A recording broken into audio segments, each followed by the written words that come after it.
नमस्कार साथियों, जय हिंद। और आज हम आपके लिए क्या लाए हैं? हम आपके लिए जेई के फिजिक्स सेक्शन का डिस्कशन लाए हैं। पूरी तरीके से आपको एनालिसिस करना है कि आप कितने दूध और कितने पानी में हो और कितने मार्क्स आपके आ रहे हैं। डोंट फ्लक योर सेल्फ, आप अपने साथ ब्लफ नहीं करना, देख लेना कितने मार्क्स आ रहे हैं।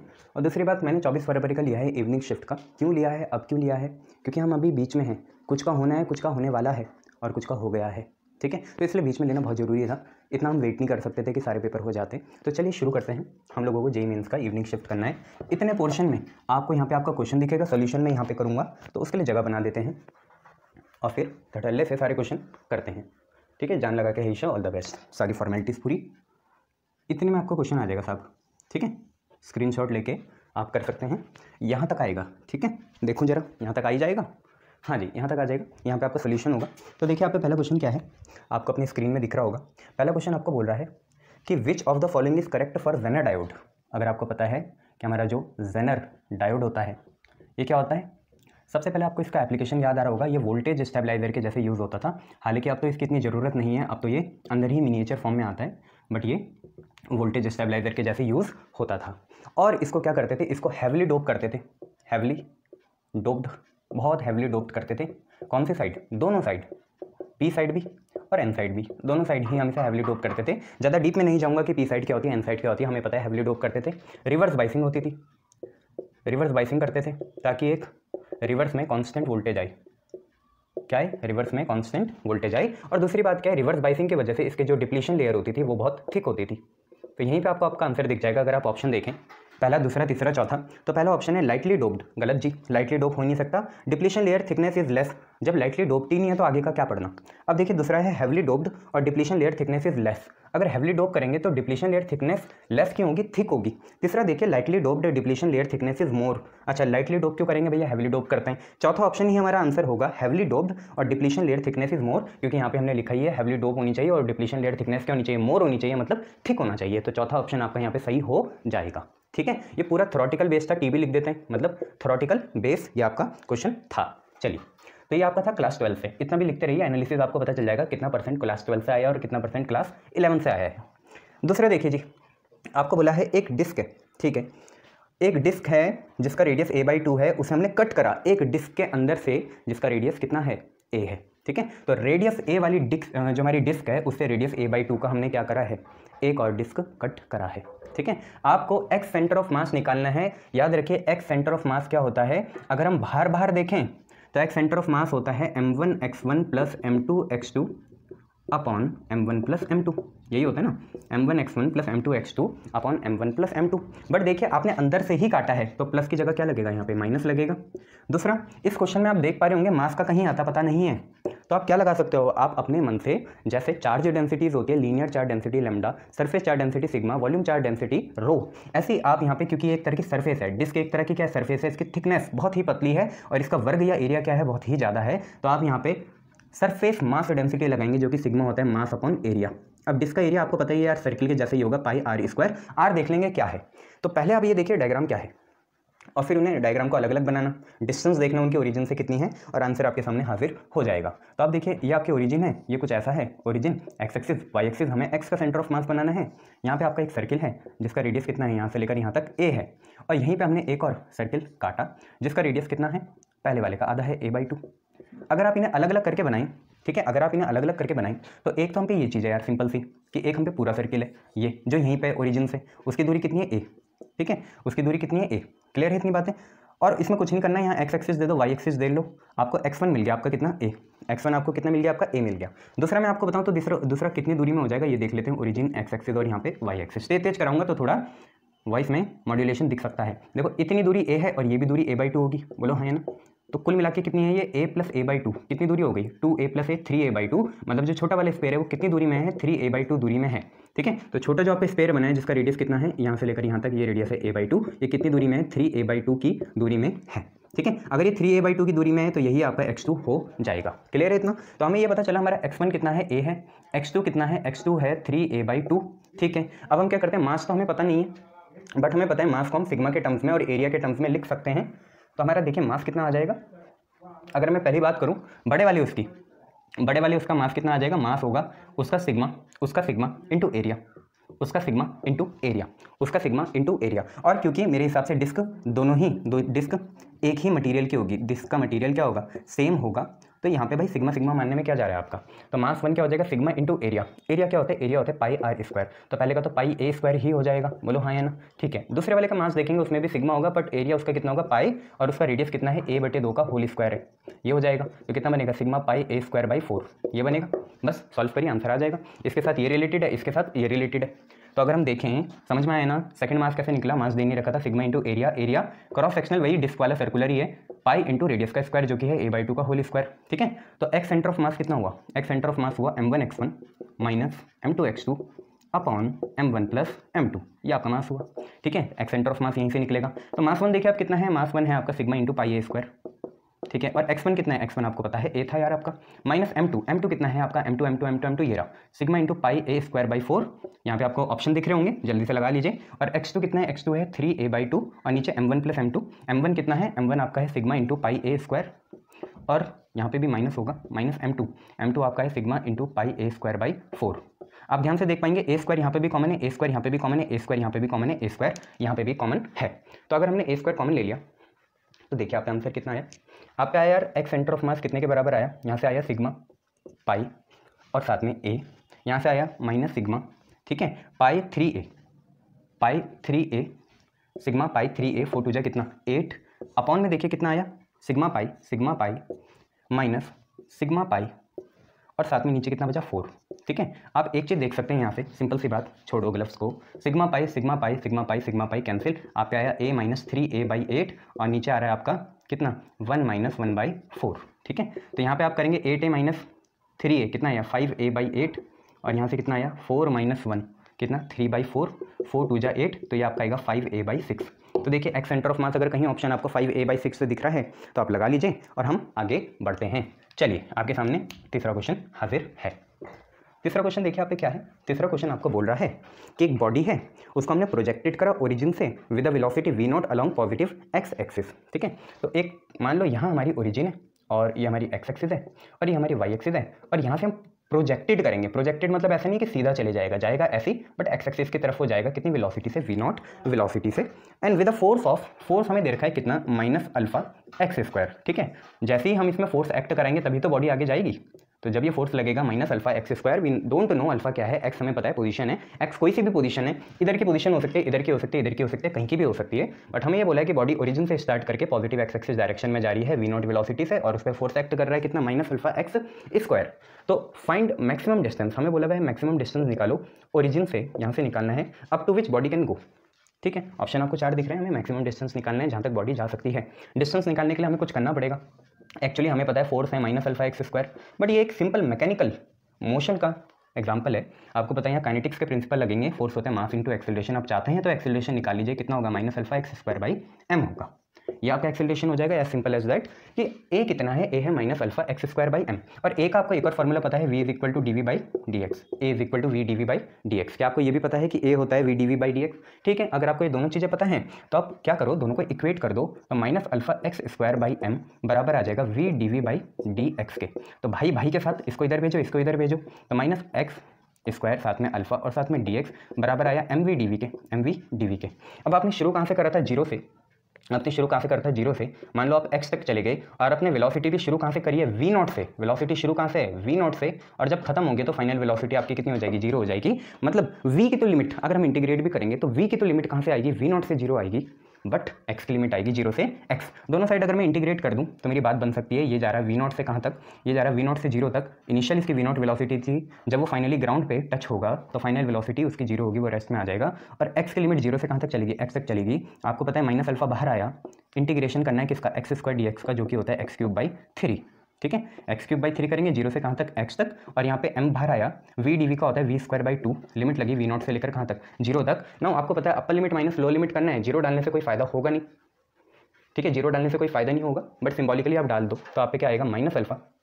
ठीक है, बाई 3 बाहर आया, एक्स क्यूब में डालेंगे तो सबसे पहले अपर लिमिट डालेंगे तो एक्स क्यूब ही आएगी, माइनस जीरो का क्यूब आ जाएगी बराबर m ऐसी है m बाई 2 बाहर, v की जगह जीरो, तो जीरो का स्क्वायर माइनस v0 का स्क्वायर आ जाएगा। इसको सॉल्व करेंगे, minus alpha by 3 X cube is equal to minus m by 2 v0 का स्क्वायर। यार आपको क्या चाहिए, एक्स क्यूब चाहिए, एक्स चाहिए ना आपको, पोजीशन चाहिए कि जहाँ वो अपना मैक्सिमम हॉरिजॉन्टल डिस्टेंस कवर कर चुका होगा, तो वो एक्स से ही निकलेगी, x is the horizontal position.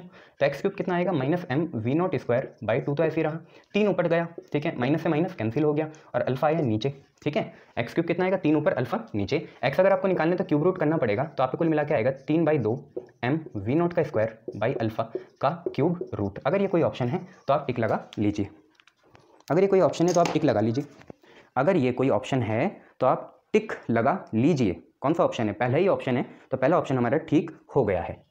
बहुत सारे आप में से आईटी वाले बच्चे हैं तो उनको Boolean algebra, D Morgan theorem और ऐसे बहुत से लॉज आपको आते हैं, ठीक है, De Morgan law, De Morgan theorem, Boolean algebra. तो उन्हीं के लिए चौथा क्वेश्चन है। चौथा क्वेश्चन आपसे बोल रहा है कि यार ये देखिए आप, ये है, ये इनपुट है ए, ये भी इनपुट है बी, यहाँ पे एक हमने नॉट लगा रखा है, ठीक है, नॉट वाला आपने क्या लगा रखा है, ये क्या बोलते हैं इसे, बैंड नहीं पता तुम्हें, क्या बोलते हैं इसे, लॉजिक गेट नहीं बोलते। चलो आगे देखो, ये है, ये है, ये है, ये है, ये फाइनली हमें यहाँ पे आउटपुट मिलेगा। आपसे बोला है कि ये डायग्राम किसके इक्विवेलेंट है, आपको 4 ऑप्शन दिख रहे होंगे किसके इक्विवेलेंट है। तो भाई एक काम करते हैं ना, ये ए है, ठीक है, वाई कितने के बराबर होगा, वाई जो हमारा है आउटपुट वाई कितने के बराबर होगा, आप ध्यान से देखिए। सबसे पहले है ए, ठीक है, ए है, फिर क्या है बी, ठीक है, प्लस है। अब देखिए ना, ए के साथ नॉट है, मतलब ए का लेना है कॉम्प्लीमेंट, और बी ऐसी नेचुरल आएगा, बी ऐसी नेचुरल आएगा, ए का लेना है कॉम्प्लीमेंट, और फाइनली जाके दोबारा नॉट है, तो ये ऐसा होगा। क्या आपने पढ़ा नहीं है किसी लॉ में कि ये होगा ए कॉम्प्लीमेंट का कॉम्प्लीमेंट प्लस बी का कॉम्प्लीमेंट, ए कॉम्प्लीमेंट का कॉम्प्लीमेंट ए ही बन गया, ए कॉम्प्लीमेंट का कॉम्प्लीमेंट क्या बन गया, ए ही बन गया, और साथ में ये क्या है, बी का कॉम्प्लीमेंट है। तो मेरे हिसाब से इसका सिंपल सा डायग्राम कुछ ऐसा बनना चाहिए था कि भैया ए और बी आते, ए तो नेचुरल आता, अच्छा बी में लग जाता नॉट ऐसे, और फिर ये जाके यहाँ पे सिंपली आपको आउटपुट वाई दे देते। अगर आपको ऐसा कोई ऑप्शन दिख रहा है तो आप लगा लीजिए साहब, कौन सा ऑप्शन है ऐसे देख लीजिए जल्दी से, थर्ड वाला ऑप्शन आपका सही है। चलिए आगे बढ़ते हैं, छोटे छोटे क्वेश्चन है, जल्दी जल्दी निपटाओ और आगे के लिए देखो, 3 अटेम्प्ट अभी बचे हैं। 5वां ऑप्शन है, यार मैं आपको बताना चाहूँगा, अगर कोई इंसान, ये आपका पोल हो गया, नॉर्थ पोल साउथ पोल, ये हैं पोल्स, और ये आपका इक्वेटर है। अगर कोई इंसान इक्वेटर से पोल चले तो उसका वेट हो जाता है इंक्रीज, ये आपको पता है weight at poles is greater than weight at equator, क्योंकि आपको पता है G at poles is 0.018 metre square more than G at equator. तो ऑब्वियसली वेट तो आपका एक्सेलरेशन पे ही डिपेंड करता है ना, mg से, तो इसलिए वेट इंक्रीज हो जाएगा पोल्स में। तो आपको क्वेश्चन देखो, ये क्वेश्चन खतरनाक क्यों बनता है, क्योंकि अगर बच्चे ना समझदार हैं, ज़्यादा ही खिलाड़ी हो जाते हैं, तो कैलकुलेशन में बहुत ध्यान देते हैं। ये 5वां क्वेश्चन आपको कुछ ऐसा कह रहा है, 5वां क्वेश्चन कह रहा है वेट पोल में क्या है, 49 न्यूटन है, और आपको वेट पूछा हुआ इक्वेटर में, क्वेश्चन मार्क, कुछ दे नहीं रखी, जी की वैल्यू नहीं दे रखी, आपको पता है जी की वैल्यू वेरी करेगी, पोल की भी नहीं पता, इक्वेटर की भी नहीं पता, पर बच्चों फैक्ट अभी बताया मैंने आपको, weight at pole is always greater than weight at equator, ठीक है। तो पोल वाला जो वेट होगा इक्वेटर से ज़्यादा होगा, मतलब जो हमारा आंसर आना है वो लेस देन 49 न्यूटन आना चाहिए। क्यों, क्योंकि 49 न्यूटन तो खुद ही कहाँ है, पोल में है, तो इक्वेटर में तो उससे कम होगा। ऑप्शन देखिए, आपका है 48.83 न्यूटन, दूसरा है 49.17 न्यूटन, तीसरा है 49.83 न्यूटन, चौथा है 49 न्यूटन। अब आपको खुद ही पता है भाई 49 तो हो ही नहीं सकता, उससे कम होगा तो ये भी ऑप्शन नहीं होगा, 49 से ज़्यादा नहीं हो सकता, ये भी नहीं होगा, इक्वेटर में कम होता है वेट, ज़्यादा कहाँ से होगा पोल से, ये भी नहीं हो सकता, ये होगा, क्योंकि ये क्या है 49 से कम है, तो पहला ऑप्शन इसका सही हो जाएगा। क्लियर है इतनी बातें, पहला ऑप्शन इसका सही हो जाएगा, क्लियर है इतनी बातें, शाबाश। चलिए, तो इसका पहला ऑप्शन सही है सब, आगे बढ़ते हैं। नेक्स्ट क्वेश्चन आपको अपनी स्क्रीन में दिख रहा होगा। नेक्स्ट क्वेश्चन आपसे कह रहा है आपको कि if the de Broglie wavelength of alpha particle and proton are equal, तो lambda de Broglie of alpha particle and lambda de Broglie of proton equal है। Keep in mind mass of alpha particle is 4 times mass of proton and, एक और बात, क्या पता दूसरी shift में आ जाए, charge on alpha particle is 2 times of charge on proton. ये 2 चीज़ें आपको पता है। एंड देन इसके बाद इन्होंने बोला रेशियो वेलोसिटीज निकालो, तो कितना आसान है, देखो लैम्डा होता है h/mv, बोलो हाँ है ना, ठीक है, lambda is equal to h/mv। अब आप ये देखो v की वैल्यू क्या हो जाएगी, v की वैल्यू हो जाएगी h/m लैम्डा, बोलो हाँ है ना, तेज चलाऊंगा, कोई ऐसी बात नहीं है, बच्चों वाली क्लास नहीं हो रही है, और ये तुम 1 साल से पढ़ रहे हो, तो आगे बढ़ो जल्दी। v की वैल्यू क्या होगी, h/m लैम्डा, तो आपको क्या निकालना है, वेलोसिटी का रेशियो निकालना है, velocity of alpha particle upon velocity of proton, ठीक है, इज इक्वल टू h तो सेम ही है, upon mass of alpha particle lambda of alpha particle upon h upon mass of proton और लैम्डा ऑफ प्रोटॉन। समझ में आया, ये इसके बराबर और ये इसके बराबर, तेज चलाऊंगा बच्चों, ज़्यादा टाइम नहीं है, ठीक है। तो velocity of alpha h/m lambda हो गया, करस्पॉन्डिंग हमने लैम्डा और m डाल दिया अल्फा पार्टिकल का, और प्रोटॉन का भी डाल दिया, h से h कैंसिल हुआ, उन्होंने बोला लैम्डा भी सेम है, लैम्डा से लैम्डा कैंसिल हुआ। देखो बच्चों mp ऊपर जाएगा, m अल्फा नीचे आएगा, mp को अगर तुम m मान लो तो मास ऑफ, या mp को अगर तुम mp ही रहने दो तो आपको ये पता है मास of alpha particle 4 times mass of proton के होता है, कैंसिल करोगे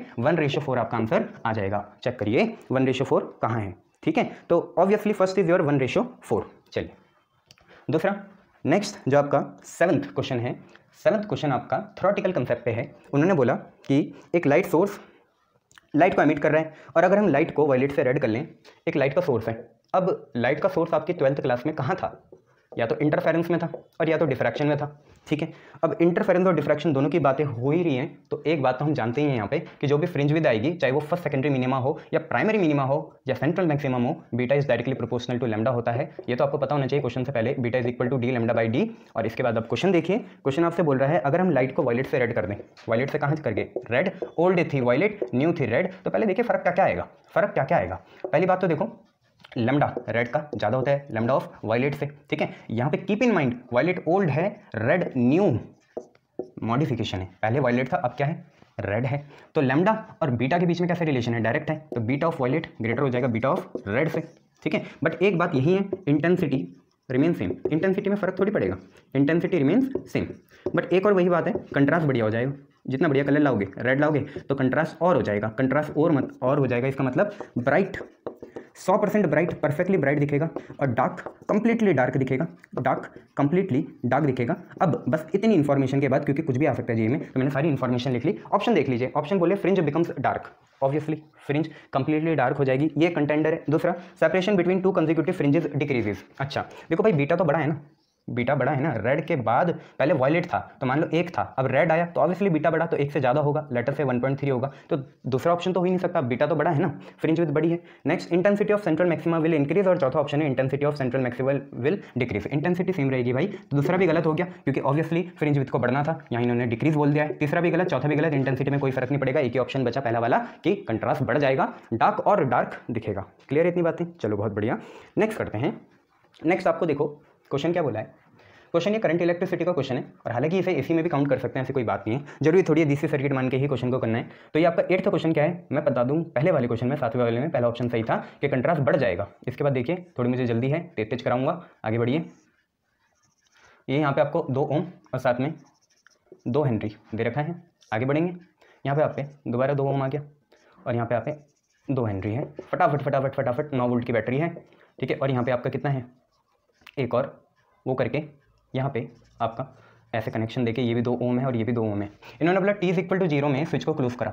आप क्वेश्चन को भूल जाओ, t इक्वल टू 0 में स्विच को क्लोज करेंगे तो इन दोनों की अभी वार्म अप कंडीशन है, एक यहाँ पे इंडक्टर है, कहीं और भी इंडक्टर है, ये है, इन दोनों की अभी कौन सी कंडीशन है, वार्म अप कंडीशन है। कौन सी कंडीशन है, वार्म अप कंडीशन, मतलब they just start to work, they just start to work, ये अभी काम करने ही वाले हैं, शुरू नहीं हुआ इनका काम, ठीक है। आपको पता है एक्सेल होता है ओमेगा एल, एक्सेल होता है 2 pi nu L, 2 pi nu L, ठीक है। डीसी है ये, डीसी की फ्रीक्वेंसी कितनी होती है 0, एक्सेल हो जाएगा इन्फानाइट, इनसे करंट पास ही नहीं करेगा। क्यों करेगा पास, अगर इनसे करंट पास ही नहीं करेगा तो हमारा सर्किट तो छोटा सा हो गया भैया, कितना, इधर 9 वोल्ट, इधर कितना है 2 ओम, और इधर कितना है 2 ओम। इतना बिना क्वेश्चन देखे आपको पता होना चाहिए, मार्केट चेंज करने की नौबत आ गई है, इतना बिना क्वेश्चन देखे आपको पता होना चाहिए कि बात तो यही है, क्योंकि अभी आपको पता चला एक्सेल इन्फिनिटी हो जाएगा, क्योंकि न्यू कितना होता है 0 होता है, तो ये वर्क ही नहीं करेंगे, वार्म अप कंडीशन भी है, ठीक है, और ये वर्क भी नहीं करेंगे। तो सिंपल सर्किट आपका ये है, ये दोनों आपको कैसे दिखे, सीरीज में दिखे, 2 + 2 कितना 4, अब ये कितना है 9 वोल्ट। अब देखिए क्वेश्चन पढ़ते हैं, क्वेश्चन आपसे कह रहा है यार कि आपको बताना है कि करंट बैटरी ने कितना दिया, यहीं से पता चल जाएगा, आई होता है V/R, V कितना है 9/4, 4 2 8, 2 पॉइंट समथिंग आंसर आएगा मेरे हिसाब से, 2 पॉइंट समथिंग वाला एक ही आंसर है, 2.25 एम्पियर, यही आपका आंसर कहलाए जाएगा। चलिए आइए नेक्स्ट क्वेश्चन करते हैं। नेक्स्ट क्वेश्चन देखिए आप पे क्या है, नेक्स्ट क्वेश्चन आपसे कह रहा है सिंपल सी बात कि यार आपको फ्रीक्वेंसी ऑफ ऑक्सीलेशन बतानी है, पहले डायग्राम बता देता हूँ, फिर कंसेप्ट पे चलते हैं, फिर आगे बढ़ते हैं। ये मास m है, ये ऐसा है, ठीक है, और ये हॉरिजॉन्टल से थीटा एंगल पे इंक्लाइंड है। यहाँ पे आपने एक स्प्रिंग लगाई है ये, और ये स्प्रिंग लगाई है ऐसे। आपको ये कौन सी कंडीशन दिख रही है बच्चों, अगर ये k है ये भी k है, चलो गोली मारो k है, तो ये कंडीशन कौन सी है, पैरेलल कंडीशन है भैया, कौन सी कंडीशन है, पैरेलल कंडीशन है, ठीक है। तो स्प्रिंग के कॉम्बिनेशन, अगर आपको याद है क्वेश्चन को मारो गोली, स्प्रिंग के कॉम्बिनेशन क्या होता है, k पैरेलल होता है k1 + k2, बोलो हाँ है ना, ठीक है, और k सीरीज कितना होता है 1/k सीरीज 1/k1 + 1/k2। अपने काम की चीज़ तो ऊपर वाली है ये वाली, क्योंकि ये दोनों मुझे पैरेलल दिख रहे हैं, कोई भी ओवरलैपिंग नहीं हो रही है, तो इसलिए पैरेलल है, तो k इफेक्टिव कितना हो जाएगा, k इफेक्टिव हो जाएगा k + k कितने के बराबर, 2k के बराबर, ठीक है, k इफेक्टिव हो जाएगा 2k के। चलिए बच्चों मैं आपसे कह रहा था k इफेक्टिव हो जाएगा k + k 2k। अब क्वेश्चन में देखिए आपसे क्या पूछ रखा है, क्वेश्चन में आपसे पूछ रहा है कि फ्रीक्वेंसी ऑफ ऑक्सीलेशन निकालनी है। यार मुझे टाइम पीरियड पता है, मुझे फ्रीक्वेंसी नहीं पता, मुझे ये भी पता है कि टाइम पीरियड 1 फ्रीक्वेंसी हो जाएगा, बट पहले आपको टाइम पीरियड पता होना चाहिए। टाइम पीरियड क्या होता है 2 pi under root m k effective होता है, और यहाँ पे सिंपल सी बात है k इफेक्टिव आपका 2k के बराबर आ गया, हॉरिजॉन्टल को गोली मारो तो ये हो गया 2 पाई अंडर रूट m/2k, इसे काट सकते हैं पर ऐसी कोई बात नहीं है, फ्रीक्वेंसी इसका उल्टा हो जाएगा। फ्रीक्वेंसी में क्या होगा 1/2 होगा, √2 के ऊपर चल जाएगा और m कहाँ आ जाएगा, नीचे आ जाएगा। यही आपका आंसर होने वाला था और ऐसा ऑप्शन आपका एक ही दिख रहा है मुझे, कौन सा वाला, पहला ऑप्शन। तो पहला ऑप्शन इसका आंसर हो जाएगा। चलिए नेक्स्ट क्वेश्चन देखते हैं बच्चों। नेक्स्ट क्वेश्चन आप देखिए क्या है। नेक्स्ट क्वेश्चन आपको कह रहा है, सिंपल सी बात, नेक्स्ट क्वेश्चन आपसे कह रहा है कि कौन से ट्रांजिशन में किसके लिए, हाइड्रोजन लाइक एटम के लिए। हाइड्रोजन लाइक एटम मतलब सिंगल इलेक्ट्रॉन सिस्टम। जो हमारा सिंगल इलेक्ट्रॉन सिस्टम होता है, हाइड्रोजन लाइक एटम हो गया, हाइड्रोजन हो गया, हीलियम प्लस हो गया, लिथियम 2+ हो गया, एंड सो ऑन, ऐसे ऐसे चलते रहते हैं। उनमें कहाँ पे फ्रीक्वेंसी मैक्सिमम होगी, फ्रीक्वेंसी मैक्सिमम होगी। यार आपको फ्रीक्वेंसी और लैम्डा के बीच में रिलेशन पता है क्या होता है, इनवर्स होता है। कैसे, C इज इक्वल टू कितना होता है, लैम्डा न्यू होता है, तो लैम्डा इज इक्वल टू C/न्यू हो गया। जहाँ लैम्डा मिनिमम आएगा वहाँ फ्रीक्वेंसी मैक्सिमम आएगी। अब लैम्डा मिनिमम की कंडीशन क्या है, एक तो क्लोज होने चाहिए, क्लोज होने चाहिए, और दूसरे छोटा होना चाहिए, छोटे से छोटा, छोटे से छोटा, ठीक है, छोटे से छोटा होना चाहिए और क्लोज होना चाहिए। अब आप ऑप्शन देखिए, आपसे बोला है फ्रीक्वेंसी, आपको पहला ऑप्शन दे रखा है 2 से 1, दूसरा दे रखा है 4 से 3, ठीक है, तीसरा देख रखा है 5 से 4 और चौथा दे रखा है आपको 3 से 2। अब आप ये देखिए, सबसे पहली बात क्लोज होनी चाहिए भाई, सबके बीच में 1 का गैप है, 5 4 के बीच में 1 का, 3 2 के बीच में 1 का, 4 3 के बीच में 1 का, 2 1 के बीच में 1 का। पर मैंने बोला छोटे से छोटा होना चाहिए, तो 2 से 1 आंसर हो जाएगा। छोटे से छोटा देखना है तो 2 से 1 आपका आंसर हो जाएगा। इसका मतलब इसमें भी पहला ऑप्शन सही हो गया है। चलिए नेक्स्ट क्वेश्चन करते हैं।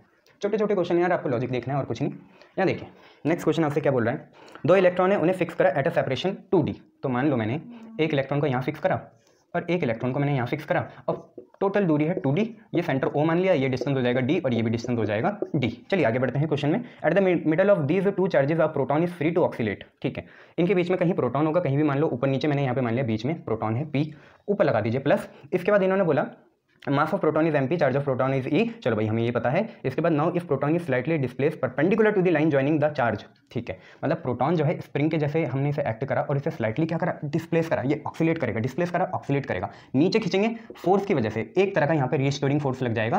कौन सा वाला फोर्स, रीस्टोरिंग फोर्स लगेगा।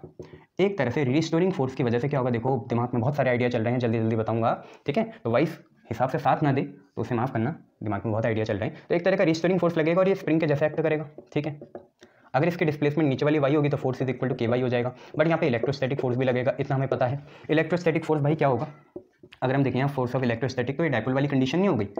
अभी छोड़ो क्वेश्चन को, पहले इलेक्ट्रोस्टैटिक का फोर्स देखो क्या होगा। मैंने मान लिया ये वाला y है, ये d है, तो ये √d² + y² होगा। डायपोल वाली कंडीशन आएगी, नीचे आएगा d² + y² की पावर कितना 3/2। ठीक है, 1/4πε0 को हम फॉर द सेक के ले लेते हैं, है ना। के थोड़ा स्टाइल में दिखाता हूँ, ऐसा वाला के, वो के अलग है, ये के अलग है, तो यहाँ पे के भी आ गया स्टाइल वाला। इलेक्ट्रॉन 2 हैं, इलेक्ट्रॉन और प्रोटॉन, तो e² लगा देंगे, दोनों का चार्ज e होता है, इसका भी e होता है, तो ke² साथ में 2 भी आता है, साथ में यहाँ पे y भी आता है, तो ये फोर्स ऑफ इलेक्ट्रोस्टैटिक कुल मिला के हो जाएगा। ये इसके बराबर करेंगे, कुछ कंडीशन लाएंगे, अभी थोड़ा रुक जाओ। नेक्स्ट बोला proton if slightly displace perpendicular to the line joining, ऐसे हमने डिस्प्लेस करा, तो इसकी एंगुलर फ्रीक्वेंसी निकालनी है। क्या निकालनी है, एंगुलर फ्रीक्वेंसी। ऑब्वियसली वो इस के से डिनोट करते हैं, एंगुलर फ्रीक्वेंसी होती है omega is equal to √k/m। कौन सा के, ये वाला के। ठीक है, ये के निकालने के बाद बन जाएगी। अब मैं ये थोड़ी कंडीशन हटा रहा हूँ और हमें ये पता चल गया कि ये जो हमारे इलेक्ट्रोस्टैटिक फोर्स है और ये रीस्टोरिंग फोर्स कहेंगे बराबर आएंगे, तभी अपनी ओरिजिनल पोजीशन में वापस आएगा। ये है हमारा कितने के बराबर, अगर मैं इसे स्मॉल के बना लूँ तो और बढ़िया हो जाएगा। ठीक है, इसे भी स्मॉल के बनाया, कैपिटल के हमारा क्योंकि 1/4πε0 हो गया, तो ये आया के y बराबर कितने के 2, ये बड़ा वाला के, और यहाँ पे है e², यहाँ पे है y, और यहाँ पे है d² + y² की पावर कितना 3/2। ना ऑब्वियसली आपको पता है, ऑब्वियसली यहाँ पे आपको पता है y बहुत कम है d से, कंडीशन आपको पता ही है। y अगर किससे, d से बहुत कम हो जाएगा, तो d² + y² will be nearly equal to कितने के बराबर, y या d। y बहुत कम है तो ये d² के बराबर हो जाएगा, तो इसे मैं ऐसे लिखूंगा d² आ गया और बाहर पावर कितनी 3/2, 2 से 2 कैंसिल। तो हमें कुल मिला के पता चला यहाँ पे d³ है, व्हाइट बोर्ड बड़ा नहीं है, ऐसे करना पड़ेगा यहाँ पे, और y से y कैंसिल कर देंगे। हमें तो स्मॉल के चाहिए, स्मॉल के की वैल्यू सीधा आ गई 2 कैपिटल के। ये के कौन सा है, कैपिटल के, 1/4πε0 है, 2 कैपिटल के e²/d³। यहाँ पे कंडीशन आ गई, सीधा यहाँ पे डालेंगे omega is equal to √k/m। के कितना है, ये रहा 2 कैपिटल के e²/d³ और साथ में नीचे आ गया m। तो ये हमारा ओमेगा आना चाहिए, देखिए आ रहा है नहीं आ रहा है, कोई ऑप्शन देखिए ऐसा अगर चेक हो रहा है तो आगे बढ़ा देंगे। ठीक है, हाँ तो ऐसे कोई ऑप्शन है। अब अगर आप के की वैल्यू खोल भी दोगे तो क्या होगा, के को लिख दोगे 1/4πε0, तो मैं यहाँ पे दिखा देता हूँ वो कंडीशन क्या आएगी। अगर ऐसे ऑप्शन दे नहीं रखें तो हम ये तो कर सकते हैं ना, ओमेगा है √2, के तो हमने अपने मन से डाला, इस के की वैल्यू क्या है 1/4πε0 है, यहाँ पे e² चल रहा है, नीचे d³ चल रहा है, यहाँ पे m चल रहा है, 2 से 2 कैंसिल होगा, तो √ आपका आएगा e², यहाँ से आया 2, यहाँ से आया पाई, यहाँ से आया ε0, यहाँ से आया d³ और यहाँ से आया m। तो ये आप पे चलेगा, ऐसा कोई ऑप्शन है तो देखिए 2πε0 md³। यार ऐसा ऑप्शन आपको मेरे हिसाब से पहला ही है, तो पहला ऑप्शन इसका सही है। कोई तुक्का भी मारता तो फ़ायदा तो होना नहीं था। देखो जो बड़ी बड़ी आपकी टेस्टिंग एजेंसी है वो चाहती है फ़ायदा ना हो तो नुकसान भी ना हो। मान लो आपने पहला क्वेश्चन सही करा, दूसरा, तीसरा, चौथा और पांचवा गलत कर दिया, 1/4 की नेगेटिव मार्किंग है, 1/4 की नेगेटिव मार्किंग है। अब मान लो यहाँ पे आपको पहले क्वेश्चन में 4 मार्क्स मिलने थे, यहाँ से कट गए कितने 0.25, यहाँ से भी कटे 0.25, ऐसे ऐसे कटेंगे ना 1/4 मतलब कितना हुआ 0.50 हुआ, 0.50 यहाँ से भी, यहाँ से भी, यहाँ से भी, यहाँ से भी, तो 0.50 इंटू 4 4 ही बनेगा, प्लस का 4 माइनस का 4 कैंसिल होकर कितना आएगा 0 ही आएगा। इसका मतलब ना फायदा ना नुकसान। ठीक है, चलो नेक्स्ट क्वेश्चन करते हैं। नेक्स्ट क्वेश्चन देखिए आपके क्या है, वो जगह आपके लिए बचा रखी है। चलिए देखिए नेक्स्ट क्वेश्चन क्या है, फटाफट करेंगे, जोश बहुत ज़्यादा है आप में भी और मुझ में भी। चलिए नेक्स्ट क्वेश्चन है, if the soft iron obviously ferromagnetic होगा, फेरोमैग्नेटिक सब्सटेंस है। अगर हम इसे बी एक्सटर्नल में डालें तो क्या होगा, ऑब्वियसली इसमें ना डोमेन की पोजीशन या ओरिएंटेशन इंटरचेंज होगी। ये आपको बिना कंसेप्ट के भी दिख रहा था। ठीक है, अगर आप क्वेश्चन भी नहीं देखते तब भी ये दिख रहा था, डोमेन की पोजीशन और ओरिएंटेशन चेंज होगी। डोमेन क्या होते हैं, छोटे छोटे मतलब फेरोमैग्नेटिक का जो पूरा वो होता है, उनमें अलग अलग इलेक्ट्रॉन अपनी अपनी डोमेन्स बना लेते हैं, ऐसे ऐसे ऐसे ऐसे। ठीक है, तो क्वेश्चन ये बोल रहा है if soft iron is placed in external uniform magnetic field. अब ऑप्शन देखने का टाइम आया, पहला है size of domain will change and orientation also change, यही सही है। दूसरा देख लीजिए size of domain will increase या डिक्रीज, हमें नहीं पता बढ़ेगा या घटेगा, हमें नहीं पता एक्सटर्नल मैग्नेटिक फील्ड कैसी है। फिर doesn't depend upon external magnetic field, ये भी गलत है। थ्योरेटिकल से इसका पहला ही ऑप्शन सही हो गया। चलिए आगे बढ़ते हैं। नेक्स्ट क्वेश्चन है, थोड़ा मैं आपके लिए यहाँ पे जगह बना लेता हूँ। नेक्स्ट क्वेश्चन है विच of the following representing travelling wave. Travelling wave का यार एक ही होता है, आपका फंक्शन कैसा भी हो, फंक्शन ट्रिग्नोमेट्रिकल भी हो सकता है, साइन कॉस टेन कुछ भी हो सकता है, फंक्शन हो, साथ में आप पे क्या होना चाहिए, फंक्शन के साथ आप पे होना चाहिए अंदर एक टाइम का फंक्शन और एक plus minus displacement upon velocity function.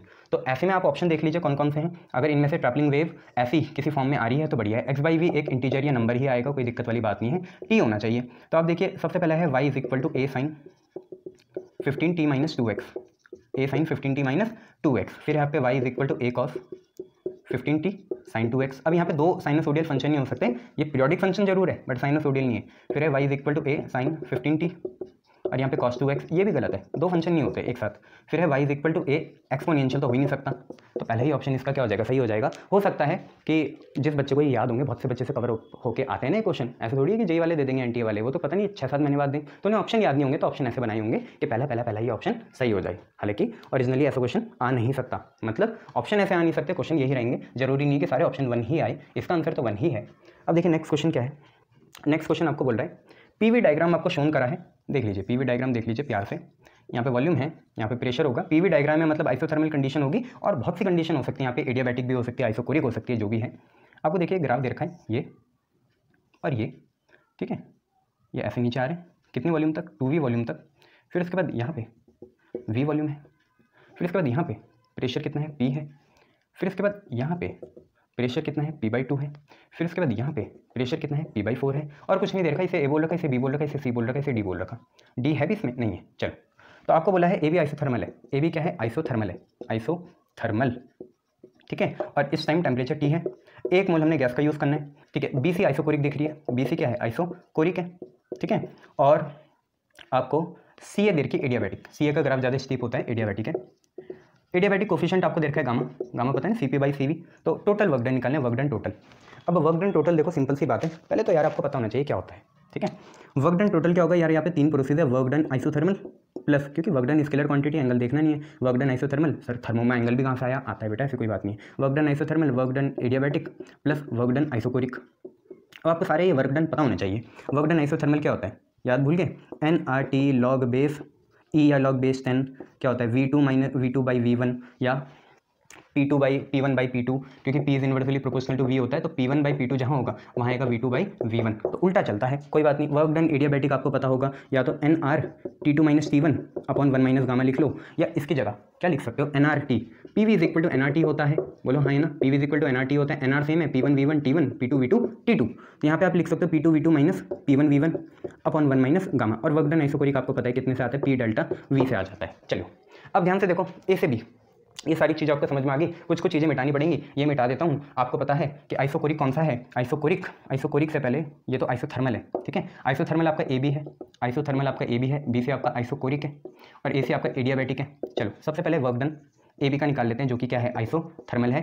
तो आपको पता है nRT होता है, नंबर ऑफ मोल्स उन्होंने कितने दिए थे, 1 दिए थे, अगर आपको दिख रहा है डायग्राम में, तो नंबर ऑफ मोल्स 1 है, तो 1 × RT log base 10 V2। Final volume देखिए, ए से बी जाने में, ए पे वॉल्यूम कितनी है, V है, नीचे आएगा V1 की जगह V, और बी पे जाने पे फाइनल वॉल्यूम है 2V, 2 से 2 कैंसिल, log बेस 10 2 आ रहा, तो आप पे आ गया RT log base 10 2, RT log base 10 2, संभाल के रखिएगा, ठीक है। तो मैं यहाँ लिख रहा हूँ, कहाँ पे लिखूँ, वर्क डन ए बी कितने के बराबर है, RT log बेस 10 2 के बराबर है। चलिए आगे देखेंगे वर्क डन एडियाबैटिक। एडियाबैटिक आपको पता होना चाहिए, ये मिटा रहा हूँ, इसका काम हो गया। वर्क डन एडियाबैटिक जो होगा वो होगा P2 V2 minus P1 V1 1 minus gamma, gamma expansion coefficient है एडियाबैटिक का, सही है। अब आप ये देखें एडियाबैटिक प्रोसेस कौन सी है, सी से ए आना, सी से ए आना, सी से ए आना एडियाबैटिक प्रोसेस है। फाइनल ए है, इनिशियल सी था। ए पे देखिए, ए पे प्रेशर कितना है, पी है, और वॉल्यूम कितनी है, वी है, ठीक है। माइनस बी पे, सॉरी सी पे, क्योंकि इनिशियल आपका सी है ना, सी से ए जा रहे हैं, सी से एडियाबैटिक है, ए आपका फाइनल हो गया, फाइनल प्रेशर पी है, फाइनल वॉल्यूम वी है, इनिशियल आपका सी है, सी में आपकी वॉल्यूम कितनी है 2v, बट आपका प्रेशर कितना है, प्रेशर है p/4, प्रेशर है p/4, 2 2 4 कटेगा, ठीक है। तो आप पे क्या आएगा, pv माइनस 2 2 4 कटा pv/2 अपॉन 1 माइनस गामा। तो आप पे क्या आ जाएगा, सिंपल सी बात है। अगर हम इसे सॉल्व करेंगे, सॉल्व करने के लिए कुछ तो करना पड़ेगा, कुछ नहीं, क्या डायग्राम मिटा दो, थोड़ी देर के लिए डायग्राम मिटा दो, ठीक है। तो क्या होगा 2pv minus pv, work done adiabatic आ जाएगा 2pv माइनस pv, कितना आया, pv आया, नीचे गया 2 और यहाँ पे आ गया 1 माइनस गामा। अब आइसोकोरिक, आइसोकोरिक में देखो चेंज इन वॉल्यूम कितना है, यहाँ पे भी वॉल्यूम 2v है, यहाँ पे भी वॉल्यूम 2v है, तो चेंज इन वॉल्यूम कितना है, 0 है, तो ये 0 आ जाएगा। तो फाइनली हम पे वर्क डन आइसोथर्मल कितना है, ऊपर से देखिए वर्क डन आइसोथर्मल है RT log बेस 2 या log बेस E 2, तो log बेस E ले लेता है, अभी नेचुरल बेस n, ठीक है, और यहाँ पे 2 क्योंकि 2.303 लगाया नहीं है। एडियाबैटिक, एडियाबैटिक आप पे कितना आया, एडियाबैटिक आया आप पे PV अपॉन 2 1 माइनस गामा, ठीक है। इसे NR से भी कर सकते थे, ऐसी कोई बात नहीं है। और आइसोकोरिक आप पे कितना है, 0 आया। ऐसा अगर आपको कोई ऑप्शन दिखे तो आप आंसर लगा दीजिए यार, अगर ऐसे आपको कोई क्वेश्चन या दिखे तो आप आंसर लगा दीजिए, पर ऐसा कोई ऑप्शन नहीं है। बट हम एक काम कर सकते हैं, PV को हम NRT लिख सकते हैं, और सिंपल सी बात है, नंबर ऑफ मोल्स 1 है, तो PV की वैल्यू कितनी है, RT। ऐसा दिमाग होना चाहिए आपका कि आप समझ जाएं। तो PV की वैल्यू कितनी होगी, RT हो गई, ठीक है। अब RT आप कॉमन ले लीजिए, देखिए आपको ऑप्शन सिमिलर दिखेगा। फिर क्या करा, आइडल गैस इक्वेशन लगाई, PV is equal to NRT, number of moles है 1, PV कितने के बराबर, RT के बराबर। तो वर्क डन देखिए RT यहाँ से कॉमन आ गया, RT कॉमन आ गया, अंदर देखिए क्या बचा, log base n 2 plus 1/2 1 minus gamma. फटाफट करना है तभी मजा आएगा। ऐसा कोई ऑप्शन दिख रहा है तो लगा लीजिए, कौन सा ऑप्शन है, ln2 1/2 1 माइनस गामा, या अगर माइनस बाहर ले लेंगे तो ये बन जाएगा गामा माइनस 1। कोई ऑप्शन देखिए ऐसा कुछ मिल रहा है तो ऑब्वियसली पहले ही ऑप्शन इसका सही है। चलिए 15वां क्वेश्चन करते हैं। 15th क्वेश्चन हाजिर है आपके सामने। 15 क्वेश्चन एक मल्टीपल चॉइस क्वेश्चन है, आपको बहुत सारे इसमें ऑप्शन दिख रहे होंगे, बट मैं आपको बता दूं यहाँ से अंदाजन। देखो एक्सरे किसमें काम आता है, इंटर इलेक्ट्रॉनिक ट्रांजिशन में काम आता है। देखा ना, एक्सरे कुलीज रे ट्यूब से आप क्या करते हो, इलेक्ट्रॉन को ट्रांसमिट करते हो लैम्डा कट ऑफ मिनिमम से, ठीक है। और इसके बाद माइक्रोवेव जो है यार, माइक्रोवेव कहाँ काम आएगी, माइक्रोवेव आपकी काम आती है मेरे हिसाब से मैग्नेट्रॉन में। हाँ, माइक्रोवेव आपके काम आएगी मैग्नेट्रॉन में। अब एक और देख लो, कोई रेडियो वेव, क्योंकि बहुत से ऑप्शन सेम होते हैं ना, तो 2-3 ऑप्शन लगा देते हैं। रेडियो वेव कौन कौन से ऑप्शन है, इंटर इलेक्ट्रॉनिक ट्रांजिशन हो गया, vibration of atom and molecule हो गया, radio activity, laser, magnetron, rapid acceleration and deceleration of electron in aerials. जो एरियल्स वाले उसमें रेडियो वेव यूज होगी। और हालांकि हर बच्चा यहाँ पे सबसे पहले दिमाग लगाता है गामा रे में। गामा रे तो आपकी न्यूक्लियर चीज़ों से रिलेटेड होती है, मतलब रेडियो एक्टिविटी से रिलेटेड होती है। तो सबसे पहले बंदे ने क्या लगाना था, बंदे ने लगाना था बी को, मतलब गामा रे को, किसके साथ, रेडियो एक्टिविटी के साथ, जो कि थर्ड है। तो बी थर्ड वाले ऑप्शन देख भी लीजिए ना, सारे ऑप्शन क्या हैं, बी थर्ड वाले हैं, कंफ्यूज हो जाते हैं। सारे ऑप्शन कौन से हैं, बी थर्ड वाले हैं, ठीक है। तो यहाँ से तो काम चलता नहीं, इनसे चलता, इनके हिसाब से पहले ही ऑप्शन सही होगा, क्योंकि क्वेश्चन बना ही वैसे है। थ्योरेटिकल कंसेप्ट बेस है, आपको पता होना चाहिए, इसका भी पहला ऑप्शन सही हो जाएगा। चलिए नेक्स्ट क्वेश्चन करते हैं। नेक्स्ट क्वेश्चन आपको क्या कह रहा है यार, टाइम पीरियड पेंडुलम का दे रखा है कितना, 2π√L/g। कहीं ना कहीं मुझे ये दिखा, फाइंड परसेंटेज एरर निकालने। टाइम की वैल्यू कितनी है, 1.95 सेकंड है, ठीक है। लेंथ की वैल्यू कितनी है, 1 मीटर, ये इनके रियल वैल्यूज है, ठीक है। गिवन लीस्ट काउंट मतलब एरर होता है, डेल्टा एल कितना है, 1 mm, और delta least count in time period, delta T कितना है, 10 मिली सेकंड है, 10 × 10⁻³ सेकंड हो जाएगा। तो हमें क्या निकालना है, परसेंटेज एरर जी में निकालना है। पहले से जी के लिए हमें चेंज करना पड़ेगा, दोनों साइड स्क्वायर करेंगे, टी स्क्वायर हो जाएगा, 2 का स्क्वायर 4, पाई का स्क्वायर पाई स्क्वायर, और यहाँ पे स्क्वायर से रूट कैंसिल होगा, L/g आएगा। तो जी की वैल्यू कितनी आ गई, 4π²L/t²। अगर हम परसेंटेज एरर देखें, हमें मैक्सिमम पॉसिबल एरर देखना होता है, तो हम हमेशा ही ऐड करेंगे, चाहे रिलेशन ऊपर वाली हो, नीचे वाली हो, इन्वर्स हो, डायरेक्ट हो, हमें मैक्सिमम पॉसिबल एरर चाहिए। तो इसलिए हम सीधा सबको ऐड करते हैं। 4π² को कोई सिग्निफिकेंस नहीं है, जी का परसेंटेज रिलेटिव एरर बना ΔG/g, या फ्रैक्शनल एरर, एल का बना ΔL/L, ये जो 2 पावर है ये प्लस की 2 आगे आई, और टी का एरर बना ΔT/t। हमें ये निकालना है। डेल्टा एल कितना दे रखा है, 1 mm, 1 × 10⁻³ लेंथ की वैल्यू कितनी है, 1.95 सेकंड है, 2 लिखेंगे, डेल्टा टी कितना है, 10⁻² हो जाएगा ये, और अपन टी कितना है, टी है 1.95 second. You have to calculate that. आप कैलकुलेट करके आंसर बताइए। लगभग हम पे है 1.12, 2.2%, 1.33% और 1.03%। आपका यहाँ से हिसाब जो आएगा वो लगभग 1.10 से 1.15 के बीच आएगा परसेंट। और ऐसा ऑप्शन मुझे एक ही दिख रहा है, कौन सा, 1.12%। तो इसका सी ऑप्शन 1.12% सही हो जाएगा, ठीक है। चलिए नेक्स्ट क्वेश्चन करते हैं बच्चे। नेक्स्ट क्वेश्चन जो है, नेक्स्ट क्वेश्चन आपको बोल रहा है एक्सरे ट्यूब एक्सपेरिमेंट। अब एक्सरे ट्यूब एक्सपेरिमेंट जो होता है तो इसके लिए आपको यार ये पता होना चाहिए, जो लैम्डा कट ऑफ होता है, कट ऑफ लैम्डा होता है वो होता है लैम्डा ई बाई नीचे आपका ईवी आता है। अगर ये भी नहीं चाहते तो 1240 नैनोमीटर लिख देना, 1240 नैनोमीटर, और नीचे आता है वोल्टेज मैक्सिमम वी मैक्स, ठीक है, 1240 नैनोमीटर अपॉन वी मैक्स आता है। अब आप देख लीजिए क्या है, X ray tube experiment accelerating voltage is given by 1.24 M, capital M मतलब मेगा। तो ये जो है पोटेंशियल मैक्सिमम ये देर का 1.24 इंटू 10 की पावर 6 वोल्ट्स।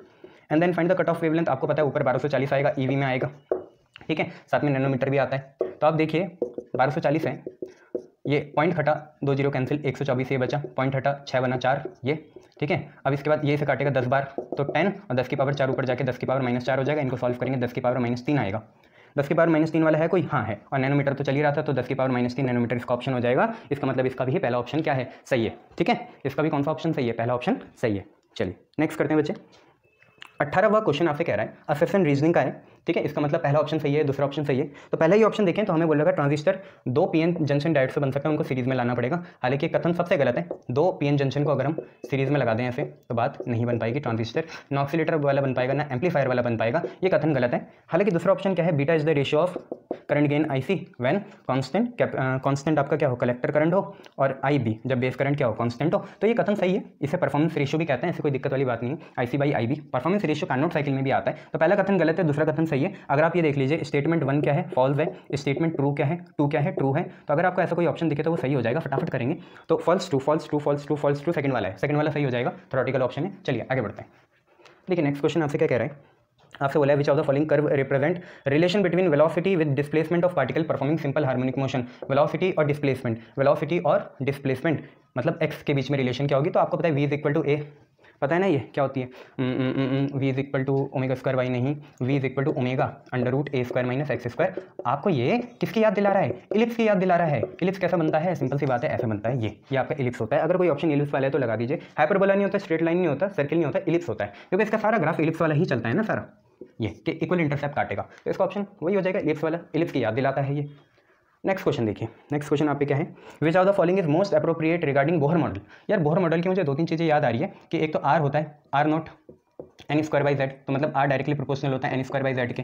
फिर आ रहा है मुझे स्पीड डायरेक्टली प्रोपोर्शनल होता है जेड बाई एन के। फिर मुझे फ्रीक्वेंसी याद आ रहा है, फ्रीक्वेंसी ये या ये वो बराबर होती है Z square by N cube के, Z square by N cube के। फिर मुझे एनर्जी याद आ रहा है -13.6 Z square by N square होती है, और कुलम फोर्स होता है जेड क्यूब बाई एन की पावर 4। अब आप देख लीजिए इन चारों ऑप्शन में से क्या दे रखा, speed directly proportional Z by N, ये तो सही है। हमें कौन सा देखना है, मोस्ट अप्रोप्रिएट देखना है, ठीक है। ऑप्शन भी दे रखे ACD, ABD, BD और AB। ए किसके साथ है, ए स्पीड के साथ है, ये तो सही है भैया, सही है। Frequency Z cube by N cube, but frequency तो Z square by N cube होती है, ठीक है। तो हमें ये फ्रीक्वेंसी वाला कौन है, बी, ये हटा देना है, बी वाले जो भी ऑप्शन है वो हटा दो। तो बी वाले कौन कौन से ऑप्शन है, एक ये है, एक ये है, एक ये है, ACD बचेगा, पहला ऑप्शन सही हो जाएगा ACD। हालांकि मैं आपको बता दूं सी क्या है, कुलम फोर्स से जेड क्यूब बाई N4 होता है, ये भी सही है, सी ऑप्शन भी सही है। और डी ऑप्शन होता है kinetic energy Z square by N square, ये भी सही है। बस बी वाला गलत था, बी वाले में हमें देखा जेड स्क्वायर बाई एन की पावर 4, जबकि होता है Z square by N cube, ठीक है। ये आपको चीज़ें याद रखनी है। चलिए नेक्स्ट क्वेश्चन देखिए बच्चों, नेक्स्ट क्वेश्चन है यहाँ पे कौन सा, 21 क्वेश्चन आपसे देखिए क्या कह रहा है, सिंपल सी बात कह रहा है। 21 क्वेश्चन आपसे कह रहा है एक पॉइंट चार्ज क्यू है 12 माइक्रोकूलम का at a distance of 6 centimetre from a centre of square of side 12 centimetre. एक स्क्वायर है ये रहा, इसकी साइड कितनी है 12 सेंटीमीटर, इसके सेंटर ओ से, ये एनसीईआरटी का क्वेश्चन है, सिंपल सा उठा के दे दिया इन्होंने, ये है। और यहाँ पे एक चार्ज है 12 माइक्रोकूलम का, ठीक है। ऑब्वियसली इसकी ट्रेजेक्ट्री कैसी बनेगी, क्यूब वाली बनेगी। यहाँ पे फाई ई जो आएगा वो क्या आएगा, charge upon 6 epsilon not. Curve का एक फेस दिख रहा है, ये है क्या, स्क्वायर, कुछ और नहीं है, square is side of one cube, एक क्यूब की साइड है।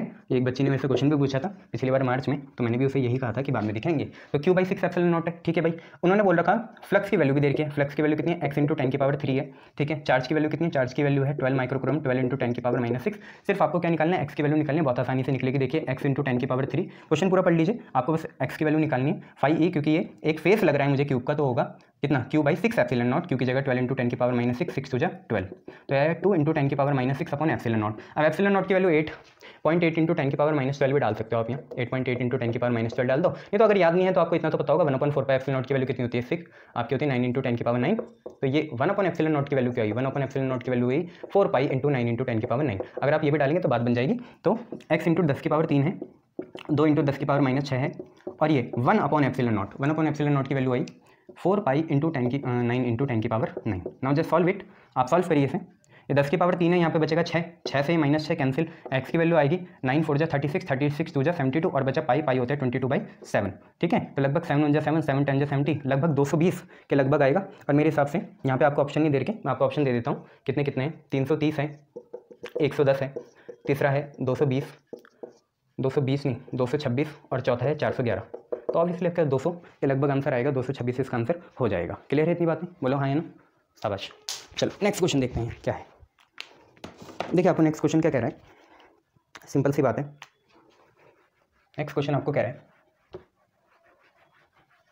कि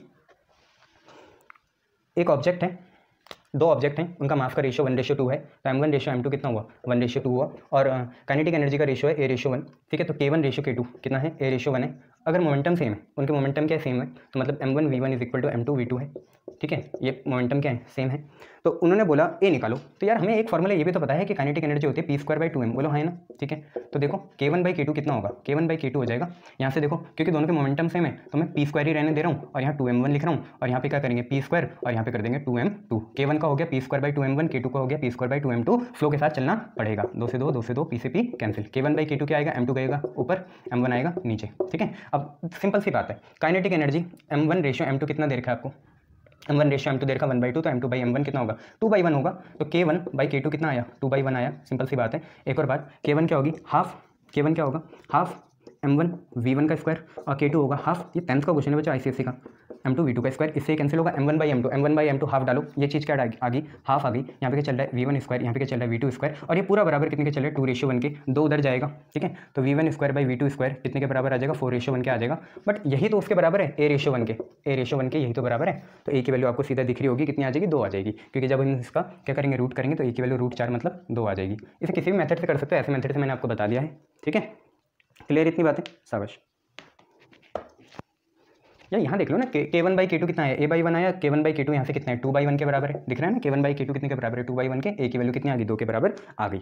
चलिए नेक्स्ट क्वेश्चन देखिए, नेक्स्ट क्वेश्चन आपसे क्या कह रहा है, सिंपल सी बात है।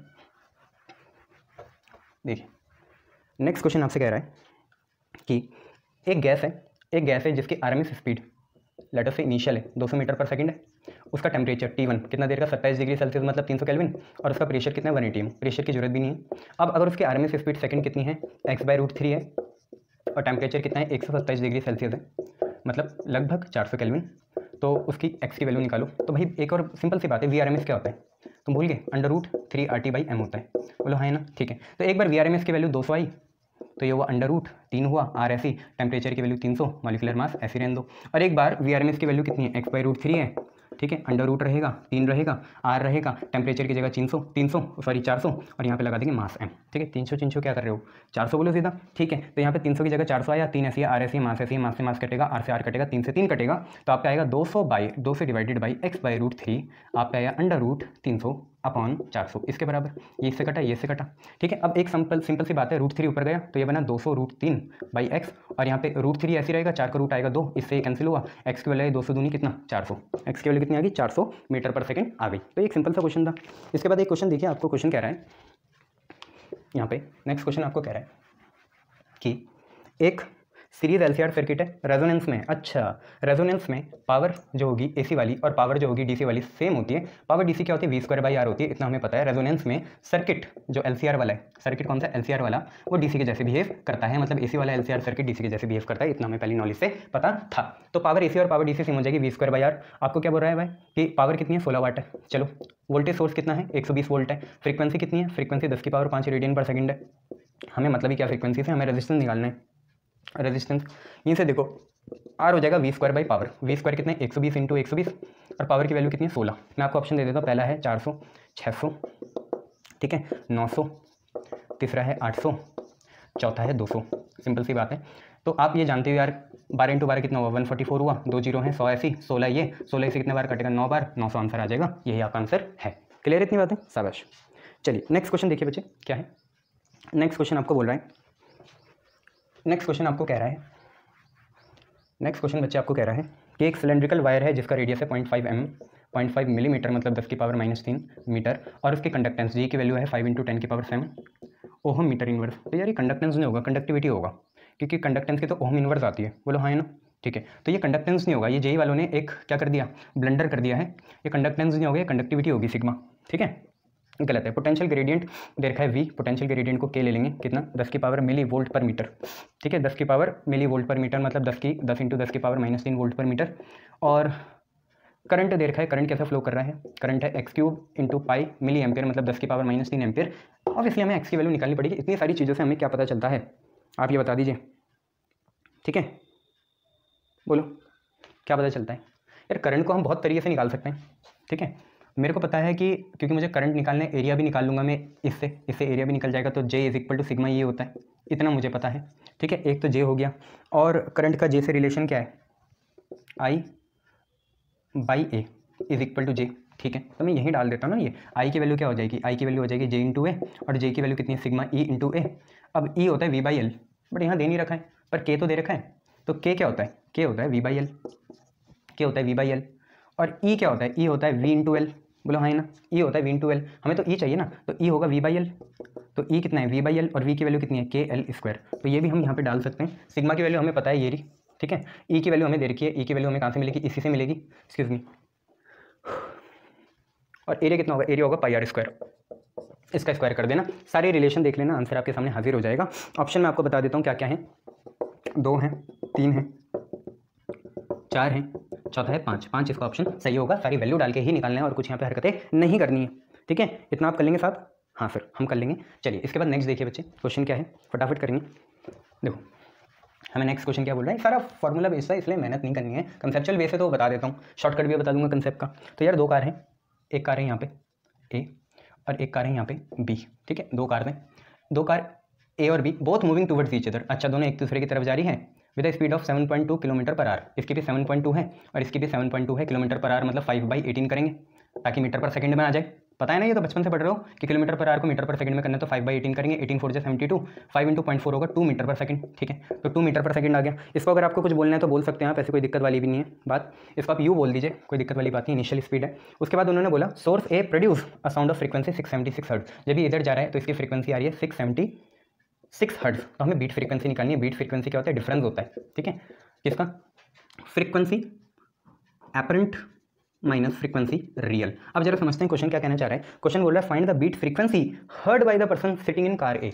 ए को कितनी बीट फ्रीक्वेंसी सुनाई देगी, इसका हमें फॉर्मूला पता होना चाहिए। तो सिंपल सा फॉर्मूला होता है इसका, बीट फ्रीक्वेंसी का होता है 4UF/V, 4UF/V, बस इससे ज़्यादा कुछ नहीं होता। V क्या होती है, V यहाँ पे स्पीड ऑफ साउंड होगी in air, speed of sound in air, जो कि आपको दे भी रखी है, कितनी है, सिंपल सी बात है 340 मीटर पर सेकंड है। आंसर डालेंगे तो 4 इंटू यू की जगह 2, फ्रीक्वेंसी आपकी नेचुरल वाली कितनी है 676 है, और अपन में कितना चल रहा है 340 चल रहा है। सॉल्व करिए, आंसर निकालिए, ठीक है।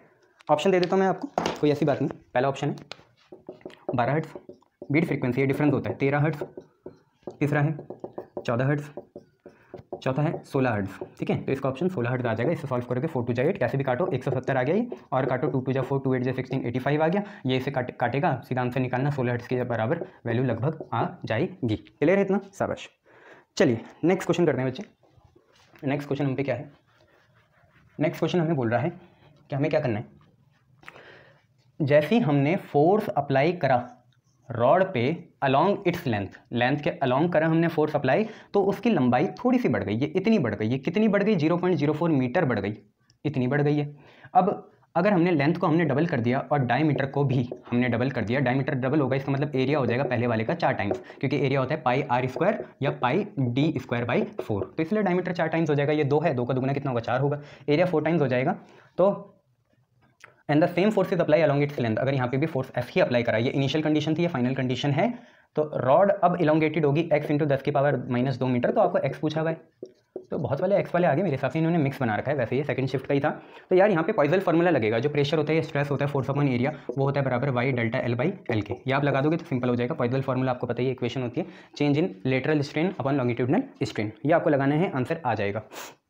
कर दोगे ना, देखो सिंपल सी बात है, यहीं से देखेंगे। जब पहले फोर्स F लग रहा था, इनिशियल कंडीशन है ना, फोर्स F लग रहा था, एरिया A था, उस टाइम y था डिस्प्लेसमेंट, बट जो डेल्टा L था कितना इलोंगेट हुआ 0.04 हुआ, और अपॉन में कितना चल रहा है L चल रहा है। ये आपकी पहली कंडीशन बन जाएगी। टाइम कितना बचा हुआ है यार, काफ़ी है, ठीक है। चलो नेक्स्ट क्या है, फोर्स उतना ही लगाया F, बट एरिया कितना हो गया, एरिया अब हो गया 4 टाइम्स क्योंकि डायमीटर दुगना हो गया था। तो इलोंगेशन कितनी हो गई, y के साथ इलोंगेशन कितनी है, ये रही x इंटू 10 की पावर -2, क्या ये मीटर में दे रखी थी, ठीक है। अपॉन लेंथ, लेंथ तो वही रहेगी L, नहीं अब लेंथ दुगनी कर दिया 2L। ये दोनों इक्वेशन आ गई, ये सेकंड है फर्स्ट है, दोनों को डिवाइड करो, आंसर निकालो।